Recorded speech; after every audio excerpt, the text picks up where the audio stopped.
आज हमारे बीच में अखिल भारतीय कांग्रेस कमेटी की राष्ट्रीय प्रवक्ता एक दिन के तौर पर पहुंचे। हमने उनसे कई उलट मुद्दों पर चर्चा की। सर, स्वागत है आपका चैनल में।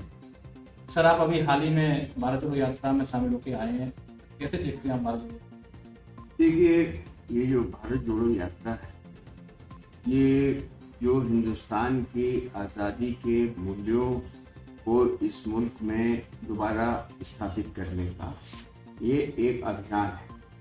क्योंकि जो मौजूदा हुकूमत है उसके द्वारा जो हमारी संविधान में लिखा है और जो पूरे जो हमारे स्वतंत्रता सेनानियों थे उन्होंने जो ध्यान दिया, उसके बाद जो हमें आज़ादी मिली, जमहूरियत मिली, लोकतंत्र जो हमें मिला, उसके विपरीत इस समय इस मुल्क में काम है।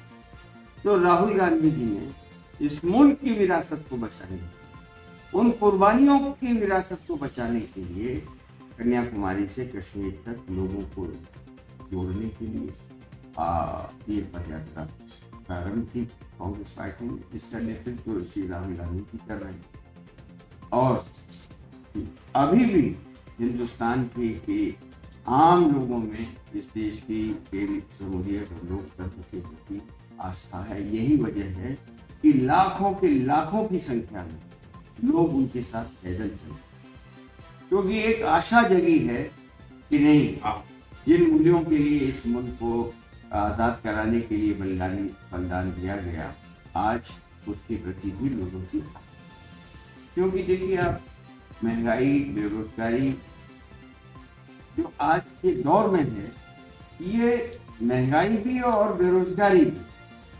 ये सरकार की नीतियों के द्वारा प्रायोजित, यानी एक स्वाभाविक महंगाई होती है। हमारे समय में यानी कांग्रेस के समय में या अन्य पार्टियों के समय जब महंगाई होती थी तो 2 महीने में 3 महीने में सरकार दखल देती। दखल देने के बाद भी अगर नहीं मानते थे तो जमाखोर या जो मुनाफाखोर लोग होते थे उनको जेल में भी डाल देते।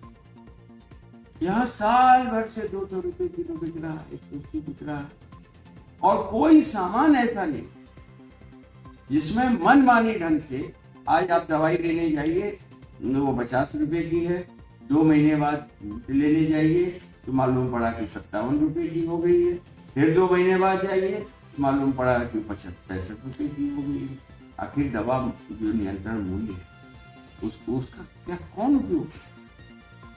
आज जिस तरीके से अत्यंत आवश्यक चीजें जो है उनका एक हाल हो रहा है कि आम आदमी की पहुंच से धीरे धीरे बाहर हो रहा है, और वो जो आम आदमी की जिंदगी से या पॉकेट से जो पैसा निकल रहा है वो जा कहाँ रहा, वो जा रहा है जो बड़े सरमाएदार हैं, बड़े पूंजीपति हैं, उनके हाथ। इसी तरीके से आप ये देखिए कि इसी वक्त रेलवे में 17 लाख के करीब कर्मचारी काम करते हैं, 12 लाख के बाद आज 10 लाख, और 1,65,000 नौकरियां खाली। अभी हिमाचल का चुनाव हुआ है, वहां पर 65,000 नौकरियां रिक्त है। तो जो पढ़ा लिखा नौजवान है और उसके अभिभावक हैं जिन्होंने किसी तरीके से इस आशा में अपनी जिंदगी की कमाई लगाई है कि लड़के को पढ़ा लिखा देंगे या लड़की को पढ़ा लिखा देंगे तो रोजगार मिलेगा, तो वो नहीं मिल रहा। अच्छा, और आज नहीं मिल रहा ये बात अलग है, लेकिन घट रहा, जो लोग नौकरी पर लगे हुए थे वो निकाले जाते, और सरकार का कोई भी कदम ऐसा हमको नहीं दिखाई पड़ रहा जिससे कि कल भी संभावनाएं कुछ अच्छी कर सके। क्योंकि जितनी भी सरकारी हमारी PSUs हैं, सार्वजनिक उपक्रम हैं, वो आते और बेच कैसे रहे?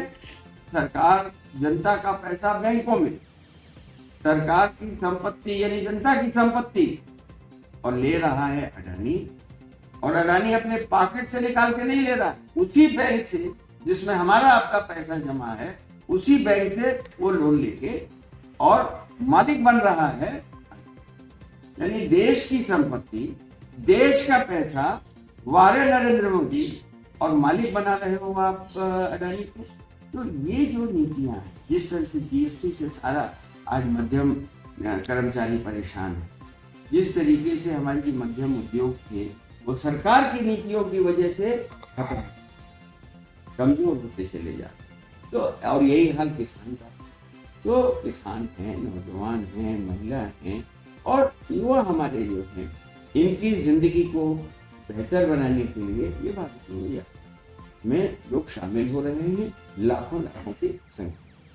सर हिमाचल में चुनाव हो चुका है, सर गुजरात में चुनाव होने के बाद सर आप प्रभारी या सौराष्ट्र के कैसे देखते 27 साल बाद में भाजपा में आगामी दिनों में क्या हालत लगी कांग्रेस पार्टी की? देखिए, हिमाचल में तो वोट पड़ गया है, इसलिए वहां के बारे में पक्का कहा जा सकता है कि वहां कांग्रेस की सरकार आ रही है और अच्छे बहुमत से आ रही है।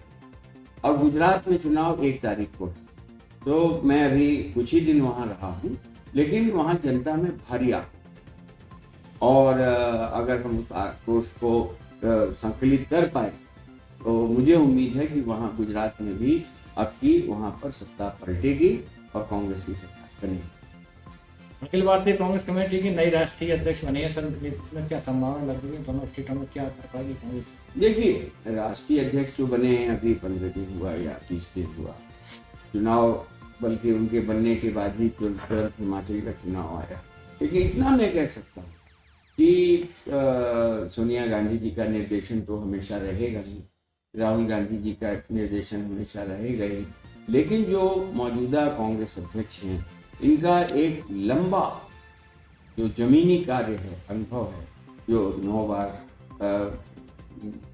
संसद विधानसभाओं में रहे हों, नेता प्रतिपक्ष रहे हों लोकसभा में भी और राज्यसभा में भी, तो जो उनका लंबा राजनीतिक अनुभव है इसका लाभ और देश को मिले, क्योंकि वो दलित वर्ग से आते, वो उन तकलीफों को समझते हैं जो गरीब से गरीब आदमी इस मुल्क का झेल रहे।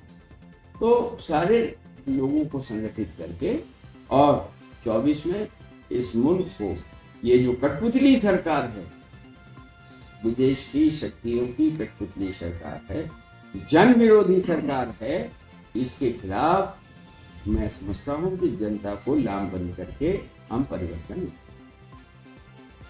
बहुत बहुत धन्यवाद। ये थे हमारे बीच में अखिल भारतीय कांग्रेस कमेटी के राष्ट्रीय प्रवक्ता मोहन प्रकाश जी, उन्होंने कई विषयों पर विचार रखे। फर्स्ट के लिए मैं धन्यवाद।